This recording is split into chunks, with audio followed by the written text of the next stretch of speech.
अभिव्यक्ति की आजादी देता है, हमें बोलने की आजादी देता है, हमारे अधिकार, हमारे हक की लड़ाई लड़ने का अधिकार देता है, उसे यह प्रीति तिवारी जी बंद करवाएंगे, ऐसे अधिकारी बंद करवाएंगे। ये कह रही हमारा मूड खराब हो गया।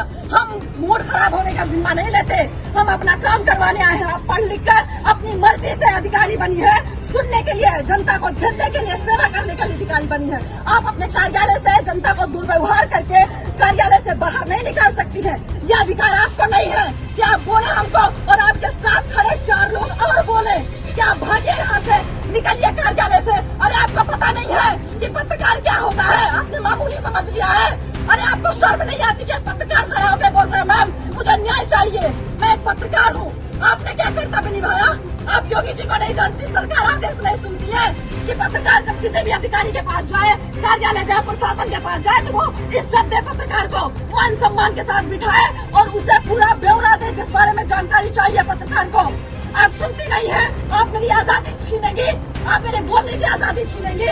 मैं ऐसे नहीं होने दूंगी। प्रीति तिवारी जी, आपने हमारे जमीन पर कब्जा करवाया है और आप ही उस कब्जे को मुक्त करवाएंगी। मैं कुछ नहीं जानती हूँ, मैं सिविल करने जाऊँ, मुझे बोल रहे मेरे कार्यालय से भागे। कहीं सुना है आपने? कितना भी बड़ा सुपीरियर अधिकारी हो, कितना भी बड़ा अधिकारी हो, उसका नर्म लहजा होता है, उसका बात करने का तरीका अलग होता है। ये कहाँ से पढ़ लिख कर आई है? कैसे अधिकारी बन गए कि इनका मूड खराब हो जाता है एक पत्रकार के सवाल करने से? लेकिन मैं यहाँ पत्रकार की हैसियत से नहीं आई थी, मैं एक पीड़ित लड़की की हैसियत से लखनऊ से दौड़ दौड़ के आ रही हूँ कि मैं पीड़ित हूँ, मैं मुझे न्याय चाहिए। आपके गलत आदेश की वजह से मेरे घर पर कब्जा किया गया, आपने गलत कब्जा कर लिया, प्रशासन ने आपको गुमराह किया।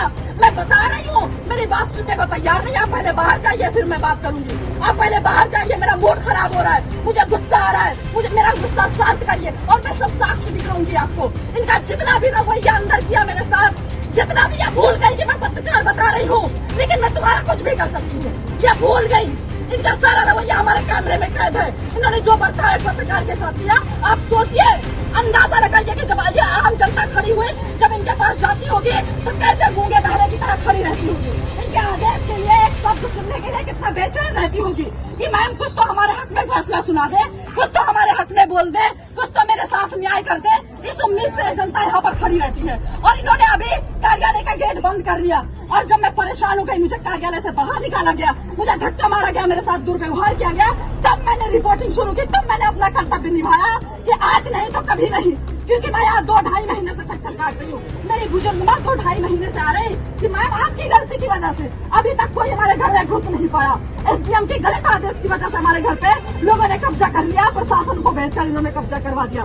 प्रशासन गलत रिपोर्ट लगा रहा है। जांच होनी चाहिए, निष्पक्ष जांच होनी चाहिए। हम बेईमान लोग नहीं है, गरीब आम जनता बेईमान नहीं होती है, अधिकारियों की तरह गलत फैसले नहीं लेती है, किसी का किसी पर कब्जा नहीं करवाती है।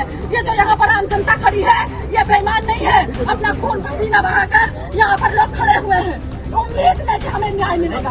एसडीएम के पास जाएंगे, लोग उम्मीद में रहते हैं एसडीएम साहिबा के पास जाएंगे और सुनाएंगे अपनी कहानी। महिला है, महिला के साथ